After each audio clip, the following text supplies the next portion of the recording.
Well, everybody get a chance to play the best player. We experimented with some things last year that, frankly, didn't work when it came to him, in my opinion.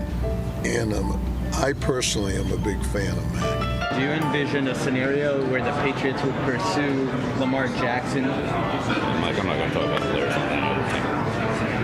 It's a free agent, so I didn't know if Period.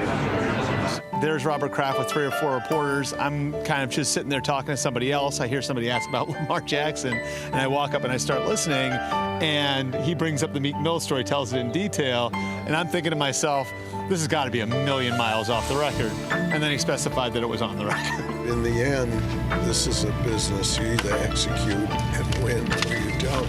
It's very important to me that we make the playoffs, and that's what I hope happens next year. What would you say to them to give them a reason to be optimistic for what's ahead for the Patriots?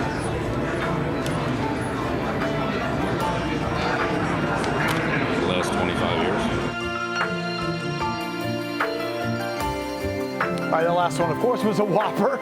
We got Greg Bedard just back from the owners' meetings, Chris Gasper of the Boston Globe. Greg, I'll start with you. Doesn't feel like Belichick and Kraft are exactly on the same page here. No, they aren't. I mean, you could feel there was just a tension in Phoenix behind the scenes between sort of the two sides. And, you know, I just think it's really uncomfortable. I mean, it feels a lot like at the end of Brady's tenure where, you know, sort of the way Brady and Belichick were about how, you know, they somewhat say nice things about each other and then there's like subtle digs here and there and it's the same sort of thing. And it's just, you look at these two guys who, look, let's face it, they're not, neither of them are in their prime at this point, and you're just like, all right, where is this going?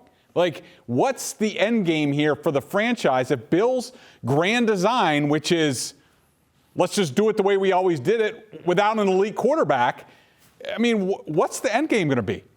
Chris, what do you think? Yeah, I don't think that they're on the same page, and I think it has to do with the fact that the team's not being successful.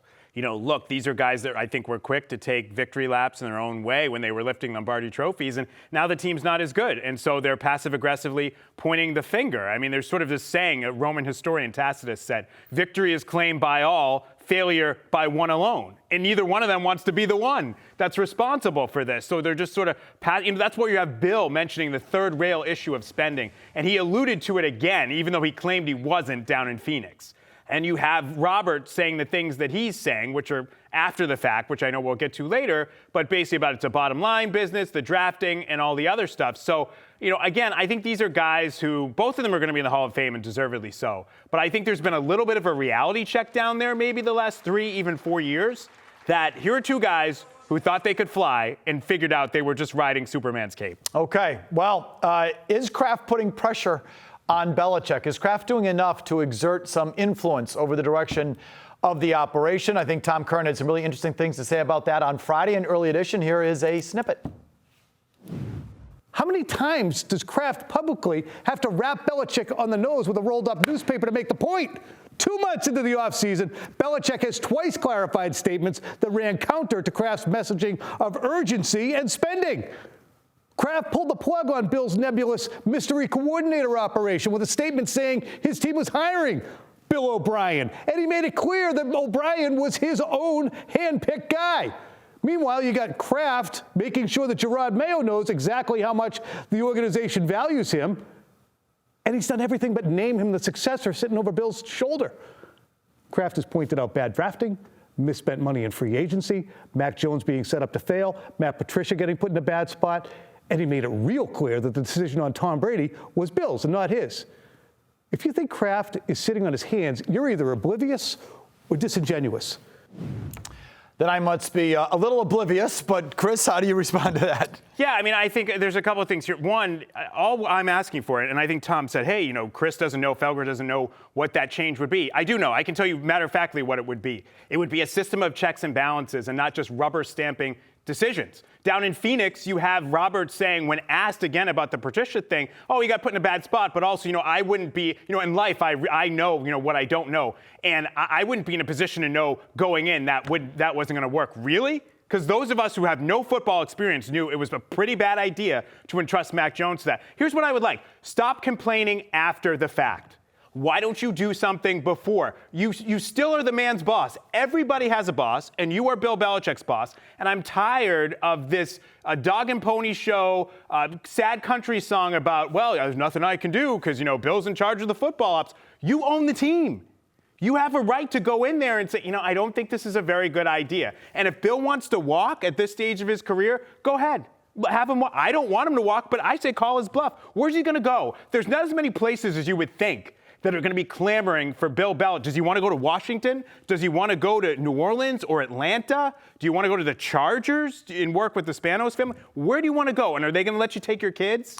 So be a boss. I thought Kraft would be stronger this offseason, Greg. I feel like it's amounted to a few press releases. It's really all I feel I'm getting. Yeah. And some mild sort of tone. And oh, by the way, passive-aggressive. Joe Judge is still an assistant. Thank you. He got a promotion to assistant coach. Did they not read the Herald story where it's like he's getting blasted and he's cross-coaching positions and the other coaches have to correct him and Mac doesn't like him and the players don't believe in him? So tell me what the change is. Look, Robert's in a tough spot. He is. We're talking about a guy who won 6 Super Bowls, okay, and has made his franchise a lot of money.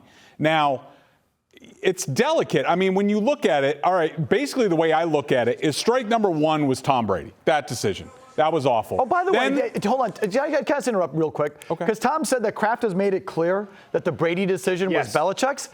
I've never heard one public comment from Kraft. I know he says it off the record, behind the scenes all the time. Yeah. But Kraft has never publicly done it, which is sort of what I'm talking about. It's this sort of passive-aggressive, off the record.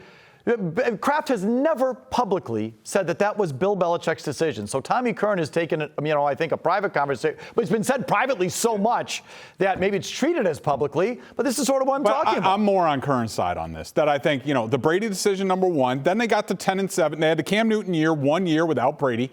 Then they got to 10-7 with Mac Jones. And then strike number 2 was last year, the coaching decision that, basically Kraft let Belichick deal with it and deal with the consequences. And now we see. Because now Bill's had his chance to rebuild things the way he wants it. He could have done whatever he wanted to in terms of adding talent this year. He hasn't. He ran it back on defense, added to special teams, hasn't really done much on offense other than the coordinator. And now he sinks or swim. If he has a 3rd losing season in 4 years, that's right. There have been 2, Robert. Not 1. You had to remind I had to remind him about that. But if this is the 3rd losing season in 4 years, if there aren't consequences for that, then I think it's open game. Let me just say on this, it's because I think the mismanagement goes back a little further than that. I would start with for sure. 2019, drafting N'Keal Harry, forcing them to bring in Antonio Brown, which was very embarrassing for ownership. The quarterback situation, waiting so long to bring in Cam Newton that he couldn't learn the offense. Even 2021, yes, they made the playoffs, but now Robert's saying that wasn't good value for all the money they spent. And he's right. And then you have so now it's like, how many years in a row does this have to be? You can go back to 2018 in that draft and passing on Lamar Jackson and all sorts. But the thing is Bill won a Super Bowl in 2018. He's won 6. He does get some sort of grace period. Last year was close, and I know he was on thin ice last year if things went really bad down the stretch. Look, I think he's on notice. I think Kraft has put him on notice enough, but not enough for sports talk radio. I understand. But it's all after you want the soundbite. No, it's not. I don't. I don't want the soundbite. He said it last year. So how many straight years are we going to be on notice? If he's 9-8, how's he on notice when he lowered the bar, Greg? He'll be on notice again. Because he went they had made the playoffs, and he said he wants the playoff win. They didn't make the playoffs last year, so he wants back in. So that's on notice? So what does notice mean? Yeah. Notice means like he needs to produce or else. What does that mean? What does produce? But last year he had to produce a playoff win. This year he just has to produce the playoff. No, he didn't have to. That's what Robert wanted. No, he had to. Why is he still here then? Because Robert is just full of crap. The way we're talking about these comments right now about make the playoffs are the same way we talked about winning a playoff game last year. I remember we had these discussions last year. Those were taken at the time as really strident comments by Robert about, hey, he put him on notice. And that was the national progression. They got to win a playoff game. Now it's we're in a transition phase. You got to make the playoffs. I just don't see how that's on notice. Perpetual notice.